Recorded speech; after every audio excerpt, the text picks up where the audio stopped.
compreendemos a situação, nós vamos aos dados. Antes de partir para os dados, você pode fazer uma análise aqui ainda a respeito de todas as variáveis envolvidas no teu problema. A gente vai fazer isso que talvez ajude a nós colocarmos os dados aqui.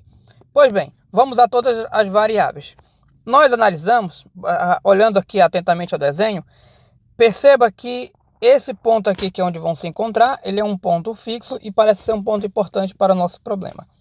O carro A, ele está se movendo, ele não está parado, ele está se movendo. O que significa que, deixa eu trocar aqui, significa que essa distância aqui, ela vai alterando. Então, essa distância aqui, ela vai variando. Por isso, a gente vai representar por uma letra que será uma variável. Eu vou representar pela letra X. Então, na análise do problema, é importante ver todas as variáveis que envolvem.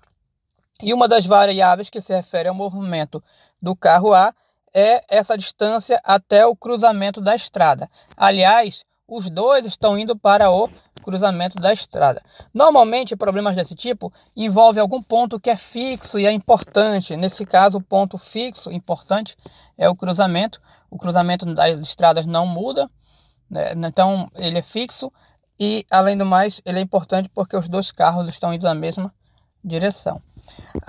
Outra variável, o próprio carro B, por estar se movendo, então significa que essa distância aqui também é uma outra variável. E essa variável a gente pode chamar de quê? Já chamamos de X, aqui a gente pode chamar de Y.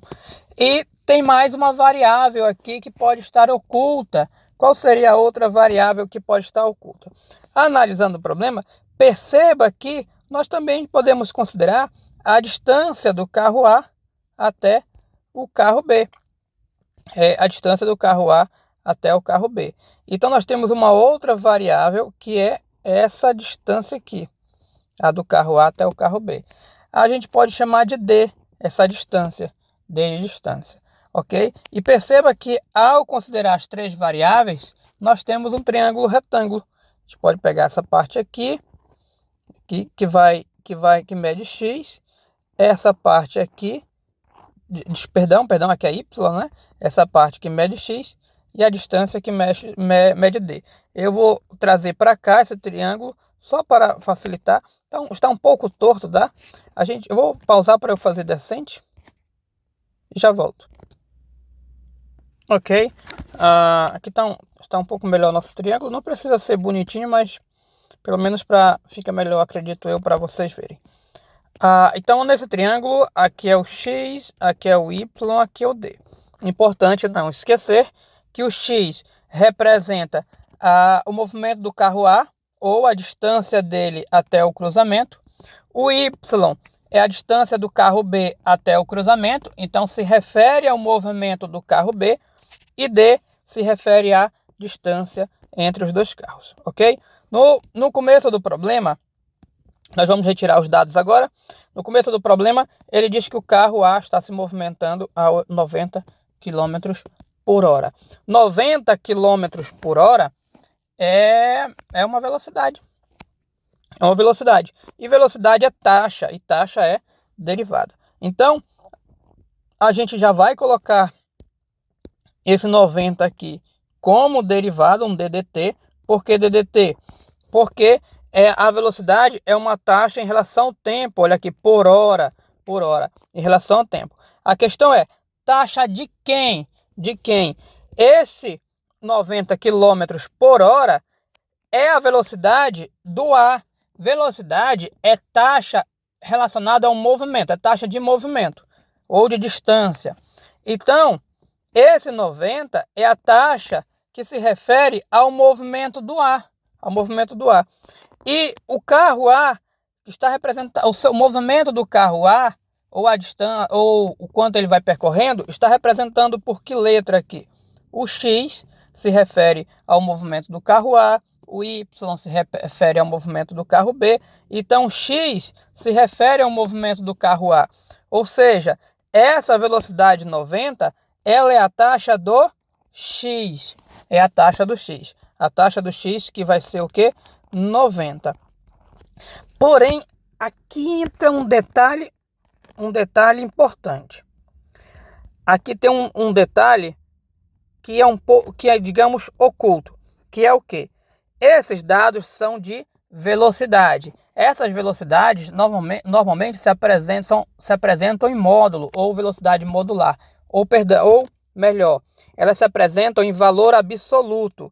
Quando a gente converte aqui para a taxa, é importante fazer sempre uma análise do sinal da taxa. Porque um dado que está absoluto aqui, absoluto que se refere é só o número. Um dado que está absoluto pode representar uma taxa negativa. Então, quando vocês forem fazer, ou quando a gente vai fazer uma análise e transcrever o problema em taxa, é importante saber se a taxa é negativa ou não. E como é que eu sei se a taxa é negativa ou não? Vamos lembrar que quando uma função está decrescendo. Então, quando a função está decrescendo, diminuindo, a taxa é sempre negativa. E perceba que, da forma com que a gente colocou, quando o carro A vai se movendo, esse x ele vai o quê? Diminuindo. O x vai diminuindo. Então, a taxa do x é negativa. Portanto, essa velocidade a gente coloca como taxa, mas não podemos esquecer de fazer uma análise do sinal. Sempre que estiver diminuindo, vai ser negativo. No caso lá da escada, que a gente viu da escada, essa base aqui, ela se movia para cá. Então, da escada, essa distância ia aumentando, por isso a gente nem se preocupou com o sinal lá. Mas se lembrarem bem, no caso da escada, essa distância aqui ia diminuindo e o valor deu negativo no final. Ok? É importante fazer a adaptação. Continuando, o carro B se move a 100 km por hora. Opa, outra o quê? Velocidade. Velocidade é o quê? É um DDT. Então, você viu velocidade, já coloca um DDT, que é uma taxa em relação ao tempo. Taxa de quê? Esse 100, já vou colocar 100 aqui, 100, se refere ao movimento do carro B. E a variável que representa o movimento do carro B é quem? É y. Então, aqui é a derivada do y. Negativo ou positivo? Negativo também. Por que negativo também? Porque a variável que representa também está diminuindo. Está ok? Então, nós retiramos os dados. Vamos continuar aqui com o texto. Ambos vão em direção à interseção de duas estradas, ok. A que taxa, aqui a gente já dá uma ideia de pergunta, a que taxa? Então aqui já vai vir a pergunta se refere a uma taxa. Antes de continuar, já vou colocar um DD aqui, igual a uma interrogação, igual. Por quê? Porque na pergunta taxa, então é uma derivada. Derivada é DD. Se for em relação ao tempo, normalmente é um DDT. Né? Acho que vai ser em relação ao tempo, mas não vamos ter certeza. Então lá vai perguntar a taxa, já coloquei a interrogação no meu DD. DD de quê? De derivada. Ok. A que taxa os carros se aproximam? Então, como eu quero a taxa relacionada ao que eles se aproximam, se eu me refiro ao que eles se aproximam, o que mede a aproximação entre dois carros? Está aqui um carro, está aqui o outro. O que mede a aproximação? O que mede a aproximação é a distância. Então, essa taxa que ele pergunta é a taxa dessa distância D. Por isso, aqui vai ser um DD. Taxa, vamos fazer a leitura, taxa da distância. Em relação ao quê? Vamos já verificar em relação ao quê. Aqui ele não fala, mas como que nós queremos medir a taxa do quanto eles se aproximam em relação ao tempo. Então nós queremos descobrir o quanto eles se aproximam em relação ao tempo. Até porque todos os nossos dados são em relação ao tempo, porque essa distância ela vai variando à medida que o tempo vai passando, ok? Então veja nossos dados. Nós temos isso e nós queremos isso aqui, beleza? Aí tem um detalhe, tem um quando. Você vê um quando, já passa uma barrinha. Vou até apagar aqui para dar espaço. Vi um quando, vou colocar aqui igual interrogação. Vi um quando, já passa a barrinha. Quando o quê? Quando o carro A está a 60 metros e o carro B está a 80 da interseção. Então veja bem, vamos transcrever esses dados aqui no quadro. O carro A está a 60 da interseção, o carro B está a 80 da interseção. Perceba que a gente tem as variáveis que medem a distância dos carros até a interseção. O carro A, vou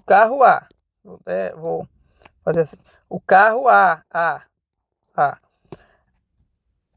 até a interseção. Qual é a variável do carro A até a interseção? É a variável que? X. É a variável X. E como tem que medir 60 essa distância, então nosso quando aqui é quando X é igual a 60. E tem mais uma informação. Quando o carro B estiver a 80 da interseção. Ou seja, essa distância aqui, que é o Y, tem que ser quanto? 80. Então, no nosso caso aqui, a gente vai colocar Y igual a 80.